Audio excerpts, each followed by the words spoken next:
gentleman has expired. The chair now recognizes the gentlelady from Ohio, Ms. Beatty. Thank you, Mr. Chairman. Thank you, Ranking Member. And thank you, Chair Yellen, for being here today. I just have a few things. But first, let me say thank you for clearing up what we can do and can't do under the Hatch Act. When my colleague from New Jersey was asking about Federal Reserve Governor Brainard in that. But also let me just say, I imagine in your historic position that you get a lot of people who want to have lunch with you or come and meet with you because of your scholarship and your brilliance. I can remember being over in the Rayburn room and could barely get in there when someone announced that you were there. High-powered people, more security in that room, and people just wanted to pick your brain and hear from you. So let me personally say to you, I'm glad that people in high places want to come and learn about what we do. Also, I probably, and you can nod or not, could probably safely assume that no one has pressured you from the White House or with President Obama to hold interest steady, to have some political influence. But it reminds me of 1972 during the Richard Nixon administration when Burns was in your position.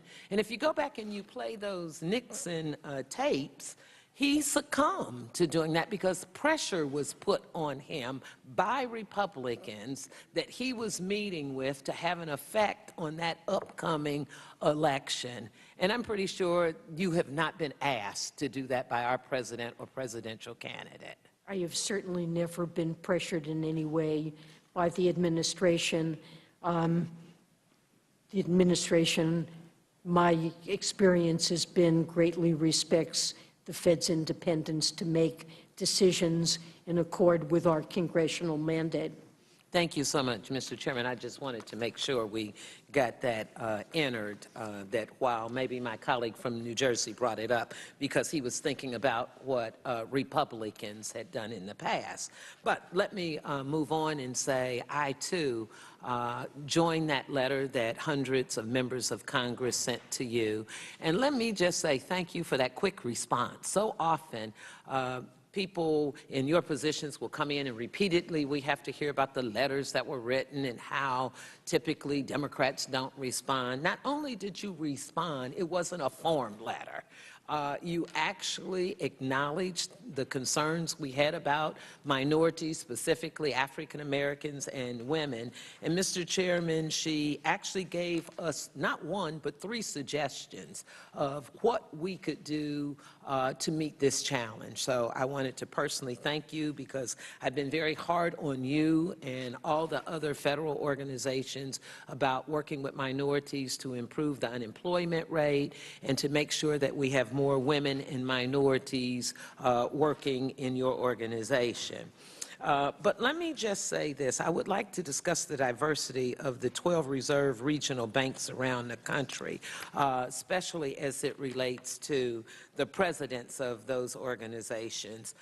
Recently, there was an article that points out that we've had no African-American presidents. We've had 0 Latino presidents out of 134. So I want to make sure that we stay focused on that. I think we can do better than that. My staff and I were reminded of the Rooney Rule, and I don't know if you get that sports analogy or not, but let me just say to you and my colleagues, I'm going to have something that's called the Beatty Rule, where we would like to start with federal organizations like yours and simply say that as you look at these positions, you actually identify and at least interview one person who is a minority. So, Congress, I am very focused on diversity in the Federal Reserve, and it is a key priority. We've made some progress, but we need to do better.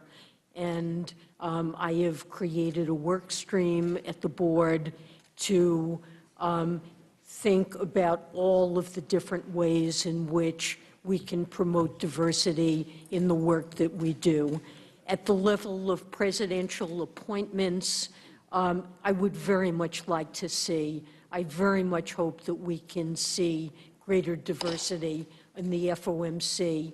And in the search process, we require the banks to seek public input. We make sure, we at the board ensure there is a broad national search, that every attempt is made to assemble a diversified pool, and that qualified candidates are considered, and I really do hope that— The time of the gentlelady from Ohio pay has off. expired. The chair now Thank you so much. Thank recognizes you, the Mr. gentleman from North Carolina, Mr. Pittenger. Thank you.